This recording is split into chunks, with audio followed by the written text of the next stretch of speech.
அண்மை செய்தியை பார்க்கிறோம். திருவள்ளூர் அடுத்த ஒண்டிக்குப்பம் பகுதியில் 2 இளைஞர்களை கும்பல் ஒன்று அடித்தே கொலை செய்திருக்கக்கூடிய கொடூர சம்பவம் அரங்கேறி இருக்கிறது.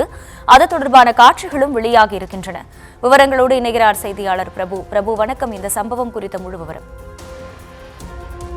வணக்கம். திருவள்ளூர் அடுத்த ஒண்டிக்குப்பம் பகுதியில் நேற்றிரவு சுகுமார், பார்த்திபன், கேசவமூர்த்தி ஆகியோர் சென்னை திருப்பதி தேசிய நெடுஞ்சாலை ஓரத்தில் அமர்ந்திருந்த போது அவ்வழியாக இருசக்கர வாகனத்தில் சென்ற 4 பேர் இருசக்கர வாகனத்தை வேகமாக ஓட்டிச் சென்றதால் மெதுவாக இயக்கும்படி கூறியதாக தெரிகிறது.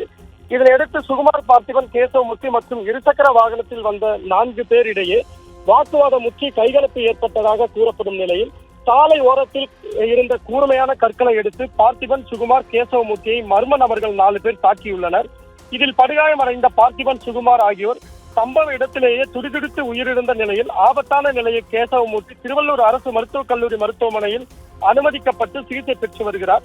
இதனையடுத்து கொலை செய்த குற்றவாளிகளை உடனடியாக காவல்துறையினர் கைது செய்ய வேண்டும் என்பதை வலியுறுத்தி இளைஞர்களின் உறவினர்கள் சென்னை திருப்பதி தேசிய நெடுஞ்சாலையில் அமர்ந்து சாலை மறியல் ஆர்ப்பாட்டத்தில் ஈடுபட்டனர்.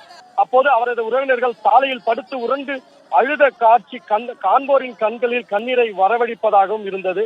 மேலும் இந்த சம்பவத்தில் உயிரிழந்த சுகுமார் என்ற இளைஞருக்கு திருமணமாகி அவரது மனைவி 8 மாத கர்ப்பமாக உள்ள நிலையில் சுகுமார் உயிரிழந்த சம்பவம் அப்பகுதியில் பெரும் சோகத்தை ஏற்படுத்தியுள்ளது. இதனைத் தொடர்ந்து சென்னை திருப்பதி தேசிய நெடுஞ்சாலையில் எந்தவித பதற்றமும் இல்லாமல் மர்ம நபர்கள் இளைஞர்களை கல்லால் அடித்து கொலை செய்யும் வீடியோ தற்பொழுது சமூக வலைதளங்களில் வைரலாகி பெரும் அதிர்வலைகளை ஏற்படுத்தி வருகிறது. இதனையடுத்து உடனடியாக திருவள்ளூர் மாவட்ட காவல்துறையினர் கொலை செய்த குற்றவாளிகளை உடனடியாக கைது செய்ய வேண்டும் என்ற கோரிக்கையும் எழுந்துள்ளது.